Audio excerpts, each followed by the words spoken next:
നമസ്കാരം. ഫിനാൻഷ്യൽ കോഡിൻ്റെ 21ാമത്തെ ക്ലാസ്സാണ്.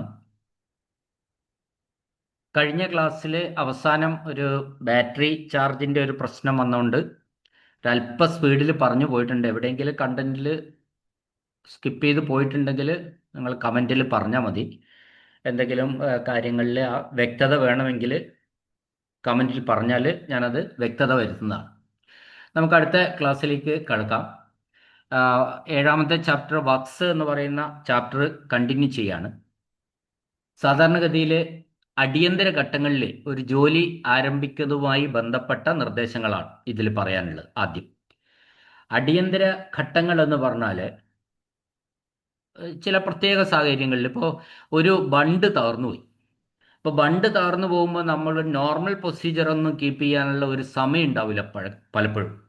അപ്പോൾ അതാണ് നമുക്കൊരു അടിയന്തര ഘട്ടം എന്നത് നമ്മൾ പറയുന്നത്. അപ്പോൾ അത്തരം ഒരു സാഹചര്യം വന്നാൽ ഒരു എസ്റ്റിമേറ്റ് അംഗീകരിച്ച് തുക വകയിരുത്താനായിട്ട് കാത്തിരിക്കാതെ ബന്ധപ്പെട്ട ഉദ്യോഗസ്ഥൻ ഉടനടി അയാളുടെ തൊട്ടു മുകളിലുള്ള ഉദ്യോഗസ്ഥനും അക്കൗണ്ടന്റ് ജനറലിനും ആ വിവരം റിപ്പോർട്ട് ചെയ്യേണ്ടതാണ്. ഈ അടിയന്തര സാഹചര്യമാണ് ഉദ്യോഗസ്ഥൻ അതിനു മുകളിലുള്ള ഉദ്യോഗസ്ഥനും അക്കൗണ്ടന്റ് ജനറലിനും റിപ്പോർട്ട് ചെയ്യേണ്ടത്. ഇപ്പൊ ഇത്തരത്തിൽ ഉടനടി ചെയ്യേണ്ട ഒരു ജോലിയാണല്ലോ. അപ്പോൾ അത് ജോലി ഒരു കോൺട്രാക്ടറെ ഏൽപ്പിക്കുമ്പോൾ അയാളുമായി മുൻകൂറായി ഒരു ഔപചാരിക കരാറിൽ ഏർപ്പെടാൻ സാധിച്ചില്ലെങ്കിൽ ജോലി ഏർപ്പാടാക്കുന്ന ജോലി സ്ഥലത്തുള്ള ഉദ്യോഗസ്ഥൻ കുറഞ്ഞ പക്ഷം അയാളുമായി ഒരു പീസ് വർക്ക് കരാറിലെങ്കിലും ഏർപ്പെടേണ്ടതാണ്. ഇപ്പൊ ഔപചാരികമായി ഒരു കരാറിൽ ഏർപ്പെടാൻ പറ്റിക്കൊള്ളണമെന്നില്ല, കാരണം അതിന്റെ നടപടിക്രമങ്ങളൊന്നും പൂർത്തിയാക്കാൻ കഴിഞ്ഞെന്ന് വരില്ല. അപ്പൊ അങ്ങനെയെങ്കിൽ ഈ ജോലി സ്ഥലത്തുള്ള ഉദ്യോഗസ്ഥൻ എന്ത് ചെയ്യണം? ഈ കോൺട്രാക്ടറുമായിട്ട് ഒരു പീസ് വർക്ക് കരാറിലെങ്കിലും ഏർപ്പെടേണ്ടതാണ്. ഇനി എന്നിട്ട് ജോലി ആരംഭിച്ച ശേഷം അടിയന്തരമായി ഉത്തരവ് തയ്യാറാക്കി ഉദ്യോഗസ്ഥനും കോൺട്രാക്ടറും ഒപ്പിടേണ്ടതും എസ്റ്റിമേറ്റ് തയ്യാറാക്കി അനുമതിക്കായിട്ട് സമർപ്പിക്കേണ്ടതുമാണ്. ഓക്കെ, ഇനി നമുക്ക് പറയാനുള്ളത് മസ്റ്റർ റോളിനെ കുറിച്ചാണ്. മസ്റ്റർ റോൾ നമുക്ക് എല്ലാവർക്കും പരിചയമുള്ളതാണ്. ഒരു ജോലി എടുക്കുന്ന ഉള്ളവർക്ക് ഇപ്പോൾ തൊഴിലുറപ്പ് പദ്ധതി തൊഴിലുറപ്പ് പദ്ധതിയിൽ എന്തുണ്ട്? മസ്റ്റർ റോൾ ഉണ്ട്. മസ്റ്റർ റോളിന്റെ അടിസ്ഥാനമാണ്. അപ്പോൾ ഓരോ ദിവസവും ഏർപ്പെടുത്തുന്ന ജോലിക്കാരെ കുറിച്ചുള്ള പ്രാഥമിക രേഖയാണ് ശരിക്കും മസ്റ്റർ റോൾ. ഓരോ ദിവസവും ഏർപ്പെടുത്തുന്ന ജോലിക്കാരെ കുറിച്ചുള്ള പ്രാഥമിക രേഖയാണ് മസ്റ്റർ റോള്. ജോലിയുടെ നേരിട്ട് ചാർജുള്ള ഉദ്യോഗസ്ഥൻ ഇത് എല്ലാ ദിവസവും എഴുതി സൂക്ഷിക്കേണ്ടതാണ്. ഇപ്പം എല്ലാ ദിവസവും ഈ ഉദ്യോഗസ്ഥൻ, ഇപ്പം മേറ്റെന്നൊക്കെ തൊഴിലുറപ്പ് പദ്ധതിയിലാണ് മേറ്റുണ്ട്, മേറ്റാണ് ഈ മസ്റ്റർ റോള് എഴുതി സൂക്ഷിക്കേണ്ടത്. സാധാരണഗതിയിൽ ഈ മസ്റ്റർ റോളിൽ ഉള്ള ഈ ജോലിക്കാരെയൊക്കെ ദിവസവേതനക്കാരായിട്ട് കണക്കാക്കിയിട്ടാണ് മസ്റ്റർ റോള് തയ്യാറാക്കേണ്ടത്.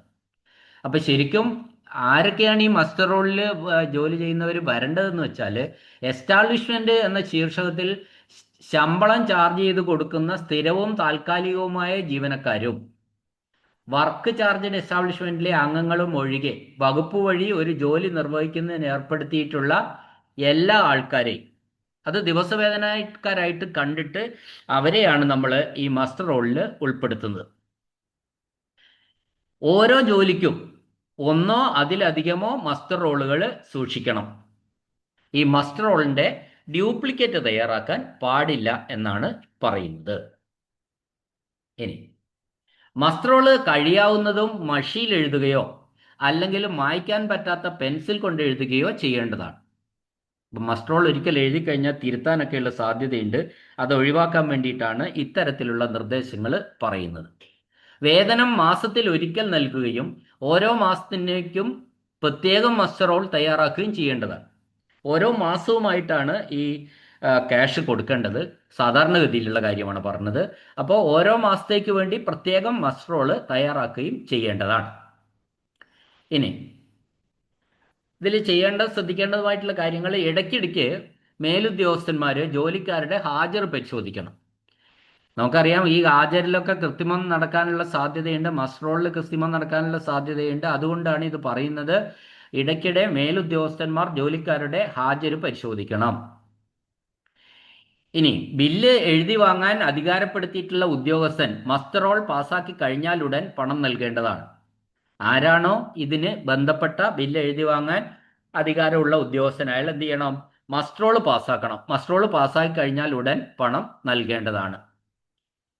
പണം നൽകിയ വിവരം സർട്ടിഫൈ ചെയ്യണം. അപ്പം നമ്മൾ ക്യാഷ് ഡിസ്പേഴ്സ് ചെയ്ത് കഴിഞ്ഞാൽ പിന്നെ അത് സർട്ടിഫൈ ചെയ്യും. മസ്റ്റർ റോളിന്റെ അവസാനം ഓരോ ദിവസവും നൽകിയ തുക അക്ഷരത്തിലും അക്കത്തിലും എഴുതേണ്ടതുമാണ്. അപ്പോൾ ഓരോ ദിവസവും നൽകിയ തുക അക്കത്തിലും അക്ഷരത്തിലും രേഖപ്പെടുത്തണം. പണം നൽകിയ വിവരം സർട്ടിഫൈഡ് ചെയ്യണം. സർട്ടിഫൈ ചെയ്യാന്ന് പറഞ്ഞാൽ certified that the amount has been dispersed എന്ന് പറഞ്ഞിട്ടുള്ള ഒരു സർട്ടിഫിക്കറ്റ് ആണ്. അപ്പോൾ ഇനി നൽകാത്ത വേതനങ്ങൾ രജിസ്റ്റർ ഓഫ് അൺപെയ്ഡ് വേജസ് എന്ന് പറയുന്ന ഒരു രജിസ്റ്റർ ഉണ്ട്. ആ രജിസ്റ്ററിൽ രേഖപ്പെടുത്തണം. നൽകാത്ത വേതനങ്ങൾ രജിസ്റ്റർ ഓഫ് അൺപെയ്ഡ് വേജസ് എന്ന രജിസ്റ്ററിൽ രേഖപ്പെടുത്തണം. ഇനി വളരെ പ്രധാനപ്പെട്ട മൂന്നാമത്തെ ഒരു പോയിന്റ് പറയുന്നത് 3 മാസത്തിനകം അവകാശപ്പെടാത്ത എല്ലാ വേതനങ്ങളും കണ്ടുകെട്ടേണ്ടതാണ്. കണ്ടുകെട്ടുക എന്ന് പറഞ്ഞാൽ അത് സർക്കാരിലേക്കാണ്. 3 മാസത്തിനകം അവകാശപ്പെടാത്ത എല്ലാ വേതനങ്ങളും ഫോർഫിറ്റ് ചെയ്യണം, അല്ലെങ്കിൽ കണ്ടുകെട്ടേണ്ടതാണ് എന്നാണ് പറഞ്ഞിട്ടുള്ളത്. ഇനി ഇതുമായി വർക്കുമായി ബന്ധപ്പെട്ട അടുത്ത പ്രധാനപ്പെട്ട ഒരു രേഖയാണ് മെഷർമെന്റ് ബുക്ക്. മെഷർമെന്റ് ബുക്കിലെ എല്ലാ കാര്യങ്ങളാണ് അടുത്തത് പറയുന്നത്. ദിവസവേതനാടിസ്ഥാനത്തിൽ അല്ലാതെയുള്ള എല്ലാ ജോലികൾക്കും ഒരു ജോലിക്കുള്ള എല്ലാ സപ്ലൈക്കും ഒരു മെഷർമെന്റ് ബുക്കിൽ രേഖപ്പെടുത്തിയിട്ടുള്ളതിൻ്റെ അടിസ്ഥാനത്തിൽ വേണം പണം നൽകേണ്ടത്. എല്ലാ കാര്യവും വർക്ക് മെഷർമെന്റ് ബുക്കിൽ ഉണ്ടാവും. യഥാർത്ഥ അളവിൻ്റെയോ എണ്ണത്തിൻ്റെയോ ഒരു രേഖയാണ്, ഒറിജിനൽ റെക്കോർഡാണ് ശരിക്കും മെഷർമെന്റ് ബുക്ക്. ഈ വനം വകുപ്പിൽ കമ്മ്യൂണിക്കേഷൻ ആൻഡ് ബിൽഡിങ്സ് എന്ന ശീർഷകത്തിൽ 50 രൂപയിലധികം ചെലവാകുന്ന എല്ലാ ഇനങ്ങൾക്കും മെഷർമെന്റ് ബുക്ക് സൂക്ഷിക്കേണ്ടതാണ്. ആ എമൗണ്ട് പഴയ എമൗണ്ട് ആണ്. ഇപ്പോൾ ഇതിൽ പറയുന്ന എല്ലാം, ഇപ്പോൾ കഴിഞ്ഞ ദിവസം ആരോ ചോദിച്ചിരുന്നു, പിന്നെ ടെൻഡർ സിസ്റ്റത്തിൽ നമ്മുടെ ബുക്കിലുള്ള എമൗണ്ടുകളൊക്കെ മാറ്റം വന്നിട്ടുണ്ടാവും. അപ്പോൾ അത് നമ്മൾ ശ്രദ്ധിക്കണം. എമൗണ്ടുകൾ കാലാകാലങ്ങളിൽ മാറ്റം വരുന്നുണ്ട്. അത് പക്ഷേ ഈ നമ്മുടെ ബുക്കുകളിൽ ആ മാറ്റം വന്നിട്ടുണ്ടാവില്ല. ഇനി മെഷർമെന്റ് ബുക്ക് സംബന്ധിച്ചിട്ടുള്ള പൊതു നിർദ്ദേശങ്ങൾ പറഞ്ഞിട്ടുണ്ട്. എല്ലാ അളവുകളും വ്യക്തമായി മെഷർമെന്റ് ബുക്കിൽ മാത്രമേ എഴുതാൻ പാടുള്ളൂ.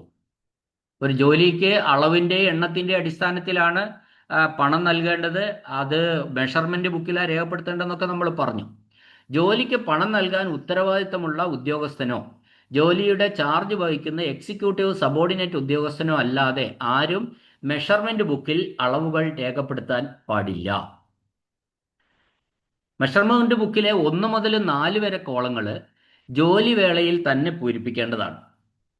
ഒരു കോളവും പൂരിപ്പിക്കാതെ ശൂന്യമായിടാൻ പാടില്ല. പിന്നീട് എഴുതി ചേർക്കാൻ സാധ്യതയുള്ള കോളങ്ങൾ വെട്ടിക്കളയേണ്ടതാണ്. ഇനി മെഷർമെന്റ് എടുക്കുന്ന ഉദ്യോഗസ്ഥന്റെ തീയതി വെച്ച ഒപ്പും ഉദ്യോഗപ്പേരും ഓരോ സെറ്റ് മെഷർമെന്റ് അവസാനിക്കുന്നിടത്തും രേഖപ്പെടുത്തേണ്ടതാണ്. അതായത് നമ്മൾ ഈ മെഷർമെന്റ് കണക്കെടുക്കുന്ന അളവും എണ്ണവും എടുക്കുന്ന ഉദ്യോഗസ്ഥന്റെ തീയതി വെച്ച ഒപ്പും ഉദ്യോഗപ്പേരും ഓരോ സെറ്റ് മെഷർമെന്റ് അവസാനിക്കുന്നിടത്ത് ഉണ്ടായിരിക്കേണ്ടതാണ്. അപ്പോൾ അത് കൃത്യമായിട്ട് ഓരോ മെഷർമെന്റ് കഴിയുമ്പോഴും ആരാണ് ഈ മെഷർമെന്റ് എടുത്തത്, അയാളുടെ തീയതി വെച്ച ഒപ്പും ഉദ്യോഗപ്പേരും ഒക്കെ രേഖപ്പെടുത്തണം. ഇനി മെഷർമെന്റ് ബുക്കിൽ രേഖപ്പെടുത്തുന്ന അളവുകളുടെ അടിസ്ഥാനത്തിലാണ് ജോലികൾക്കും സപ്ലൈക്കുമുള്ള എല്ലാ പണങ്ങളും നൽകുന്നത്. അതാണ് വേറൊരു കാര്യം. മെഷർമെന്റ് ബുക്കിൽ രേഖപ്പെടുത്താൻ അത് നമ്മൾ നേരത്തെ പറഞ്ഞതാണ്. ഇപ്പോൾ ജോലികൾക്കും സപ്ലൈക്കുമുള്ള എല്ലാ പണവും നൽകുന്നത് എന്തിൻ്റെ അടിസ്ഥാനത്തിലാണ്? മെഷർമെന്റ് ബുക്കിൽ രേഖപ്പെടുത്തുന്ന അളവുകളുടെ അടിസ്ഥാനത്തിൽ മാത്രമായിരിക്കും. ഇനി മെഷർമെന്റ് ബുക്കിലെ എൻട്രികൾ തുടർച്ചയായി രേഖപ്പെടുത്തണം. ഒറ്റ പേജും ശൂന്യമായി ഇടുകയോ കീറിക്കളയുകയോ ചെയ്യരുത്. എഴുതാതെ വിട്ടാൽ കുറുകെ വരച്ച് ക്യാൻസൽ ചെയ്യണം. പ്രസ്തുത റദ്ദാക്കലുമായി ബന്ധപ്പെട്ട ഉദ്യോഗസ്ഥൻ തീയതിയും ഒപ്പും വെച്ച് സാക്ഷ്യപ്പെടുത്തണം. ഇപ്പം ഏതെങ്കിലും തുടർച്ചയായിട്ട് രേഖപ്പെടുത്താൻ ഏതെങ്കിലും പേജ് ശൂന്യമായി പോയി, അങ്ങനെ വിട്ടുപോയി, അങ്ങനെയാണെങ്കിൽ കീറിക്കളയരുത്. അത് കുറുകെ വരച്ചിട്ട് ക്യാൻസൽഡ് എന്ന് എഴുതണം. അതിനുശേഷം ഈ ബന്ധപ്പെട്ട ക്യാൻസൽ ചെയ്ത ഉദ്യോഗസ്ഥൻ തീയതിയും ഒപ്പും ഒക്കെ വെച്ചിട്ട് സൈൻ ചെയ്യണം. ഇനി മായ്ക്കലുകൾ എന്ന് പറയുന്ന പ്രോസസ്സ്, ഇറാസിങ്, അത് എവിടെ ഇല്ല? ഈ മെഷർമെന്റ് ബുക്കിൽ പാടില്ല, അത് അനുവദിക്കുന്നതല്ല. തെറ്റ് ശരിയാക്കിയാൽ ആ ഉദ്യോഗസ്ഥൻ തീയതി വെച്ച് ഒപ്പിട്ട് സാക്ഷ്യപ്പെടുത്തുകയോ അല്ലെങ്കിൽ മെഷർമെന്റ് എടുത്ത ഉദ്യോഗസ്ഥൻ ഒപ്പിട്ട് സാക്ഷ്യപ്പെടുത്തുകയോ വേണം. എവിടെയെങ്കിലും വെട്ടോ തിരുത്തോ വന്നിട്ടുണ്ടെങ്കിൽ അവിടെ ആ മെഷർമെന്റ് എടുത്ത ഉദ്യോഗസ്ഥനോ അത് സാക്ഷ്യപ്പെടുത്തിയ പിന്നെ തെറ്റ് ശരിയാക്കിയ ഉദ്യോഗസ്ഥനോ അവിടെ സൈൻ ചെയ്യേണ്ടതാണ്. ഇനി ഈ മെഷർമെന്റ് ബുക്കിലെ ഒരു കോളങ്ങളിൽ പ്രധാനപ്പെട്ട ഒന്നാണ് ഉള്ളടക്കം, പിന്നെ വിസ്തൃതി. ആ കോളങ്ങളിലെ ഓരോ രേഖപ്പെടുത്തലുകളും മഷിയിലായിരിക്കണം. ഇപ്പോൾ ഉള്ളടക്കവും വിസ്തൃതിയും നിർബന്ധമായിട്ടും, അതായത് മെഷർമെന്റ് ബുക്കിലെ 2 കോളങ്ങളാണ് ഉള്ളടക്കവും വിസ്തൃതിയും. ആ 2 കോളങ്ങളും നിർബന്ധമായിട്ടും മഷിയിൽ രേഖപ്പെടുത്തണം. ഓരോ മെഷർമെന്റ് ബുക്കിലും ഒരു ഇൻഡെക്സ് ഉണ്ടായിരിക്കണം. അതായത് നമ്മൾ മുൻഭാഗത്ത് ഇൻഡെക്സ് എന്ന് പറഞ്ഞാൽ സൂചിക, അത് ഓരോ മെഷർമെന്റ് ബുക്കിലും ഉണ്ടായിരിക്കണം. ഇനി മറ്റൊരു കാര്യം എന്താണെന്ന് വെച്ചാൽ, പണം നൽകുമ്പോൾ അധികാരപ്പെടുത്തുന്ന ഉദ്യോഗസ്ഥൻ ജോലിയുടെയോ സപ്ലൈയുടെയോ വിശദമായ വിവരങ്ങൾ ഉൾക്കൊള്ളുന്ന ഓരോ പേജിന്റെയും കോണോട് കോൺ ചുവപ്പ് മഷി കൊണ്ട് വരയ്ക്കുകയും മെഷർമെന്റിന്റെ സംഗ്രഹത്തിൽ വൗച്ചറിന്റെയും സബ് വൗച്ചറിന്റെയും സൂചനയുള്ള നമ്പരും തീയതിയും എഴുതുകയും വേണം. ഈ പണം നൽകി കഴിഞ്ഞാൽ പണം നൽകുന്ന ഉദ്യോഗസ്ഥൻ എന്ത് ചെയ്യണം? ആ വിശദമായ ജോലിയുടെയും സപ്ലൈയുടെയും ഒക്കെ വിശദമായ വിവരങ്ങൾ ഉൾക്കൊള്ളുന്ന ഓരോ പേജിനും കോണോട് കോണ് എന്ന് പറഞ്ഞാൽ ഡയഗണലായിട്ട് ചുവപ്പ് മഷി കൊണ്ട് വരയ്ക്കണം. അതിനുശേഷം മെഷർമെന്റിന്റെ അബ്സ്ട്രാക്റ്റില്, സംഗ്രഹത്തില് ഈ ഇതുമായി ബന്ധപ്പെട്ട വൗച്ചറും സബ് വൗച്ചറും ഒക്കെ ഉണ്ടാവും. അതിന്റെ സൂചനയുള്ള നമ്പർ, സബ് വൗച്ചറിനും വൗച്ചറിനും ഒക്കെ നമ്പർ ഉണ്ടാവും. ആ ഡീറ്റെയിൽസും തീയതിയും എഴുതുകയും വേണം. എവിടെ? മെഷർമെന്റ് സംഗ്രഹത്തിൽ, അബ്സ്ട്രാക്റ്റിൽ. അപ്പൊ കോണോട് കോണ് ചുവന്ന മഷിയിൽ വരയ്ക്കണം പണം നൽകി കഴിഞ്ഞാൽ.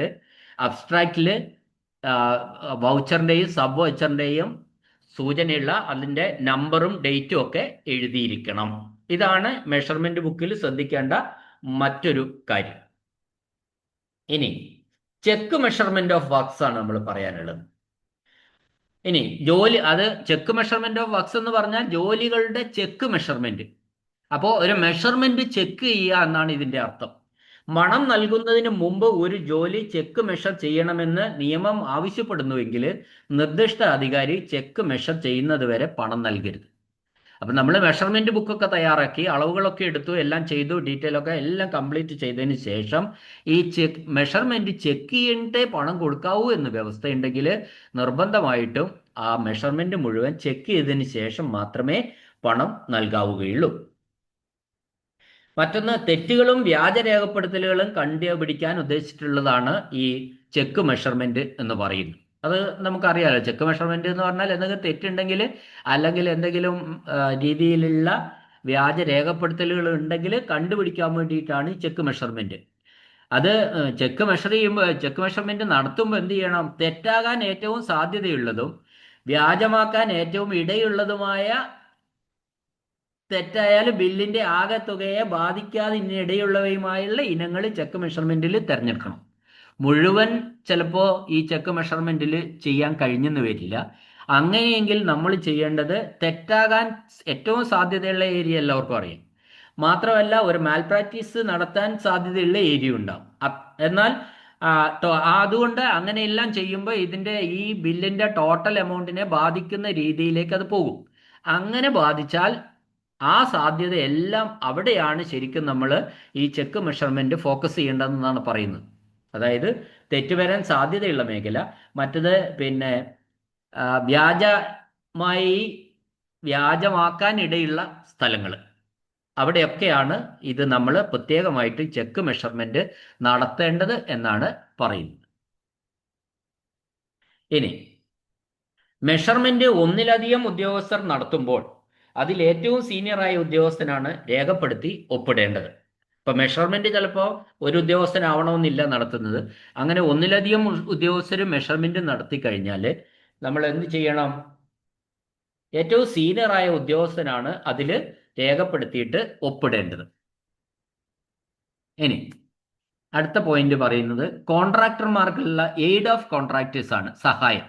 കോൺട്രാക്ടർമാർക്കുള്ള സഹായത്തിനെ പറ്റിയാണ്. അപ്പോൾ സർക്കാരിൻ്റെയോ ഒരു കോൺട്രാക്ടർക്ക് യാതൊരു കാരണവശാലും സർക്കാരിൻ്റെയോ ബന്ധപ്പെട്ട അതിന് ഡെലിഗേറ്റ് ചെയ്ത അധികാരിയുടെയോ അനുമതി കൂടാതെ മുൻകൂർ ഒരു അഡ്വാൻസും നൽകാൻ പാടില്ല. ശരിക്കും ഒരു കോൺട്രാക്ടർക്ക് അസാധാരണ സന്ദർഭങ്ങളിൽ മുൻകൂർ അനുവദിക്കണമെന്നൊരു സർക്കാർ ഉദ്യോഗസ്ഥന് തോന്നുന്നുണ്ടെങ്കിൽ അയാൾ അതിന് അധികാരപ്പെട്ട ആളിന്റെ അനുമതിക്കായിട്ട് അപേക്ഷിക്കണം. അല്ലാതെ യാതൊരു കാരണവശാലും ഒരു കോൺട്രാക്ടർക്ക് മുൻകൂർ ഒരു അഡ്വാൻസ്, മുൻകൂർ അല്ലെങ്കിൽ അഡ്വാൻസ് നൽകാൻ പാടില്ല എന്നതാണ് ഇതിനെ സംബന്ധിച്ച് പറയാനുള്ളത്. ഇനി ഇനി കംപ്ലീഷൻ റിപ്പോർട്ടാണ്. ഏതൊരു വർക്കിനും കംപ്ലീഷൻ റിപ്പോർട്ട് ഉണ്ടല്ലോ, അതിനെ പറ്റിയാണ് നമുക്ക് പറയാനുള്ളത്. ഒരു പണി അല്ലെ ഒരു വർക്ക് പൂർത്തിയായി കഴിഞ്ഞാൽ ബന്ധപ്പെട്ട ഉദ്യോഗസ്ഥൻ ബാധകമായ ചട്ടങ്ങൾക്കനുസൃതമായിട്ട് ഒരു പൂർത്തീകരണ റിപ്പോർട്ട്, അതായത് കംപ്ലീഷൻ സർട്ടിഫിക്കറ്റ്, കംപ്ലീഷൻ റിപ്പോർട്ട് തയ്യാറാക്കി അക്കൗണ്ടന്റ് ജനറലിനോ നിർദ്ദിഷ്ട അധികാരിക്കോ അയക്കേണ്ടതാണ്. അപ്പോൾ എന്തു തന്നെ ആയാലും ഒരു കംപ്ലീഷൻ റിപ്പോർട്ട് അതിൻ്റെ ആർക്കാണോ അയക്കേണ്ടത് അയാൾക്ക് ഒന്നുകിൽ അയക്കുക, അല്ലെങ്കിൽ അക്കൗണ്ടന്റ് ജനറലിന് അയച്ചു കൊടുക്കേണ്ടതാണ്. ഇനി അടുത്തത് പറയാനുള്ള ഈ വർക്കുമായി ബന്ധപ്പെട്ട സർപ്ലസ് മെറ്റീരിയൽസ് ഉണ്ടെങ്കിൽ, അതായത് അധിക വസ്തുക്കൾ, ഒരു വർക്ക് നമ്മൾ ചെയ്തു കഴിഞ്ഞപ്പോൾ അധികമായിട്ട് കുറച്ച് സാധനങ്ങളുണ്ട്, അതിനെ പറ്റിയാണ്. അപ്പോൾ ഒരു ജോലി പൂർത്തിയാക്കിയാൽ ഉത്തരവാദിത്തമുള്ള ഉദ്യോഗസ്ഥൻ എല്ലാ അധിക വസ്തുക്കളും പുരോഗമിക്കുന്ന മറ്റ് ജോലികൾക്ക് നൽകിയോ അല്ലെങ്കിൽ വിൽപ്പന നടത്തിയോ തീർപ്പാക്കേണ്ടതാണ്. സർപ്ലസ് മെറ്റീരിയൽസിന്റെ കാര്യത്തിലുള്ള തീരുമാനം അങ്ങനെയാണ്. മറ്റ് ഏതെങ്കിലും ഒരു വർക്ക് പുരോഗമിക്കുന്നുണ്ടെങ്കിൽ അവർക്ക് കൊടുക്കാം, അല്ലെങ്കിൽ വിൽപ്പന നടത്തിയോ അത് ക്ലോസ് ചെയ്യേണ്ടത് ശരിക്കും ഒരു സർപ്ലസ് മെറ്റീരിയൽസിന്റെ ആ ഒരു കാര്യങ്ങൾ. അല്ല, സർപ്ലസ് മെറ്റീരിയൽസ് അവിടെ ഇട്ട് നശിപ്പിച്ച് കളയരുത് എന്നാണ് പറഞ്ഞിരിക്കുന്നത്. അധികം വരുന്ന ഒരു വർക്കുമായി ബന്ധപ്പെട്ട സ്റ്റോറുകൾ അല്ലെ അധിക വസ്തുക്കൾ അവിടെ വെറുതെ ഇട്ട് നശിപ്പിച്ച് കളയരുത്. ഒന്നുകിൽ അത് മറ്റ് പുരോഗമിക്കുന്ന ഏതെങ്കിലും വർക്കിലേക്ക് കൊടുക്കുക, അല്ലെങ്കിൽ നമ്മൾ എന്ത് ചെയ്യണം, അത് വിൽപ്പന നടത്തിയിട്ട് അത് തീർപ്പാക്കുക. ഇനി അടുത്തത് നമ്മൾ പറയുന്നത് മതപരമായ ആരാധനാലയങ്ങൾക്കുള്ള സംരക്ഷണമാണ്. ഇപ്പോൾ ഒരു മതപരമായ ഏത് മതത്തിലായാലും പണിയുടെ സർക്കാരിന്റെ ഒരു പ്രത്യേക ഉത്തരവ് കൂടാതെ മതങ്ങളുടെ കെട്ടിടത്തിൽ താല്പര്യമുള്ള വ്യക്തികളുടെ പൂർണ്ണവും സ്വതന്ത്രവുമായ അനുമതിയും സ്ഥലത്തുള്ള മുഖ്യ സിവിൽ അധികാരിയുടെ സമ്മതവും ഇല്ലെങ്കിൽ ഒരു മതപരമായിട്ടുള്ള ഒരു കെട്ടിടം ഒരു കാരണവശാലും നശിപ്പിക്കുകയോ കേടുവരുത്തുകയോ ഉപയോഗപ്പെടുത്തുകയോ ചെയ്യാൻ പാടില്ല എന്നാണ് KFCയിൽ പറയുന്നത്. പ്രൊട്ടക്ഷൻ ഓഫ് റിലീജിയസ് സ്ഥാപനങ്ങളെ പറ്റിയ ഉള്ള കാര്യങ്ങളാണത്. അതിന് നിർബന്ധമായിട്ടും സർക്കാരിൻ്റെ ഒരു പ്രത്യേക ഉത്തരവ് കൂടാതെ, അല്ലെങ്കിൽ മതങ്ങളുടെ കെട്ടിടങ്ങളിൽ താല്പര്യമുള്ള വ്യക്തികളുടെ പൂർണ്ണവും സ്വതന്ത്രവുമായ അനുമതി കൂടാതെ, അല്ലെങ്കിൽ സ്ഥലത്തുള്ള മുഖ്യ സിവിൽ അധികാരിയുടെ സമ്മതവും ഇല്ലാതെ യാതൊരു കാരണവശാലും ഒരു മത ആവശ്യത്തിനുള്ള ഒരു കെട്ടിടം, അത് അമ്പലമായിക്കോട്ടെ, മോസ്ക് ആയിക്കോട്ടെ, ചർച്ച് ആയിക്കോട്ടെ, ചാപ്പലായിക്കോട്ടെ, എന്തായാലും അത് ഉപയോഗപ്പെടുത്തുകയോ യാതൊരു കാരണവശാലും അത് നശിപ്പിക്കുകയോ ചെയ്യാൻ പാടില്ല. ഏത് വർക്കുമായി ബന്ധപ്പെട്ടാണെങ്കിൽ പോലും, ഏതെങ്കിലും പൊതു സ്വഭാവത്തിലുള്ള ഒരു വർക്കുമായി ബന്ധപ്പെട്ട കാര്യങ്ങളിലാണെങ്കിൽ പോലും മതപരമായ ആവശ്യത്തിന് ഉപയോഗിക്കുന്ന ഒരു കെട്ടിടം ഉപയോഗിക്കാനോ നശിപ്പിക്കാനോ കേടുവരുത്താനോ സാധിക്കയില്ല, ബന്ധപ്പെട്ട സർക്കാരിൻ്റെയോ ബന്ധപ്പെട്ട സിവിൽ അധികാരിയുടെയോ അല്ലെങ്കിൽ അത്തരത്തിലുള്ള ഒരു അനുമതി കിട്ടാതെ എന്നാണ് പറഞ്ഞിട്ടുള്ളത്. ഇനി മറ്റ് വകുപ്പുകളുമായി ബന്ധപ്പെട്ട് ജോലികൾ പൊതുമരാമത്ത് നിർവഹിക്കുമ്പോൾ, വേറൊരു വകുപ്പിനുമായി ബന്ധപ്പെട്ട ജോലികൾ പൊതുമരാമത്ത് വകുപ്പ് നിർവഹിക്കുമ്പോൾ Kerala public works account code, Kerala public works department code, account code volume 3 എന്നിവയിലെ പ്രസക്തമായ ഭാഗങ്ങൾ പാലിക്കേണ്ടതാണ്. നോക്കുക, അതും സാധാരണ എക്സാമിന് ചോദിക്കുന്ന ഒരു ചോദ്യമാണ്. മറ്റു വകുപ്പുകളുമായി ബന്ധപ്പെട്ട, so the works allotted to the public works department, മറ്റ് വർക്കുകളുമായി ബന്ധപ്പെട്ട ജോലികൾ പൊതുമരാമത്ത് വകുപ്പ് നിർവഹിക്കുമ്പോൾ ഏതൊക്കെ കോഡുകൾ പാലിക്കണം? അതായത് Kerala public works account code, Kerala public works department code, account code volume 3 എന്നിവയിലെ പ്രസക്തമായ ബാല്യ അത് കുറച്ച് കോഡുകളാണ്, റൂൾസ് ആണ്. അത് കൃത്യമായി പാലിച്ചിട്ട് വേണം പൊതുമരാമത്ത് വകുപ്പ് മറ്റു വകുപ്പുകളുമായി ബന്ധപ്പെട്ട ജോലികൾ ചെയ്തു തീർക്കേണ്ടത് എന്നാണ് പറഞ്ഞിട്ടുള്ളത്. അപ്പൊ ഞാനിപ്പോ പറഞ്ഞത് നമ്മൾ പിന്നെ 7ാമത്തെ ചാപ്റ്ററിലെ വർക്ക്സ് എന്ന് പറയുന്ന ചാപ്റ്ററിലെ പ്രധാനപ്പെട്ട പോയിന്റുകളാണ് പറഞ്ഞു തീർത്തത്. നമുക്ക് ഈ ചാപ്റ്ററിൽ ഒരു എപ്പിസോഡ് പ്രീവിയസ് ക്വസ്റ്റിനോട് ചെയ്യുമ്പോൾ ഇത് വ്യക്തമാകും. ഇപ്പം തന്നെ ആർക്കും അങ്ങനെ സംശയങ്ങളൊന്നും ഇല്ല എന്നാണ് ഞാൻ മനസ്സിലാക്കുന്നത്. ഏതെങ്കിലും തരത്തിൽ ഏതെങ്കിലും കണ്ടന്റിൽ ആർക്കെങ്കിലും ഒരു ഡൗട്ട് വരികയാണെങ്കിൽ നിങ്ങൾ കമൻറ്റ് ബോക്സിൽ അത് രേഖപ്പെടുത്തിയാൽ മതി. അടുത്ത ഏതെങ്കിലും ക്ലാസ്സിൽ ഞാനത് ഇത് കേൾക്കുന്നത് ചിലപ്പം കുറച്ച് മാസങ്ങൾക്ക് ശേഷമായിരിക്കും. എപ്പോഴെങ്കിലും ഏതെങ്കിലും സന്ദർഭത്തിൽ അത്തരം കാര്യങ്ങൾ ഫർദറായിട്ട് എക്സ്പ്ലെയിൻ ചെയ്യുന്നതാണ്. അപ്പോൾ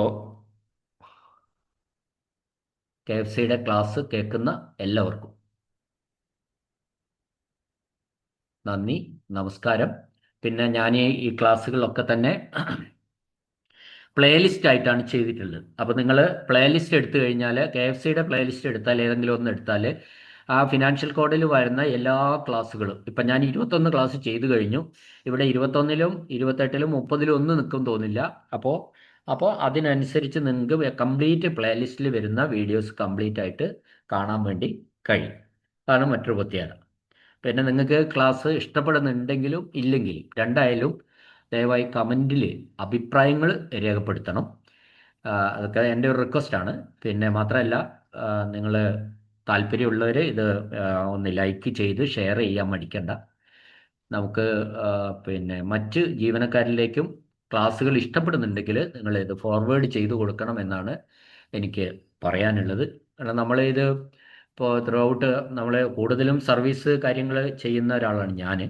അപ്പോൾ ത്രൂ ഔട്ട് നമുക്ക് കേരളം മുഴുവനുള്ള ആൾക്കാരുമായിട്ടുള്ള കണക്ഷൻസ് ഉണ്ട്. അപ്പോൾ കൂടുതൽ ക്ലാസ് എല്ലാവരും കേൾക്കുക, നമ്മൾ അറിയുക, നമ്മളെ പരിചയപ്പെടുക എന്നൊക്കെ പറയുന്നത് തന്നെയാണ് ഇതിനകത്ത് ഏറ്റവും വലിയ സന്തോഷം.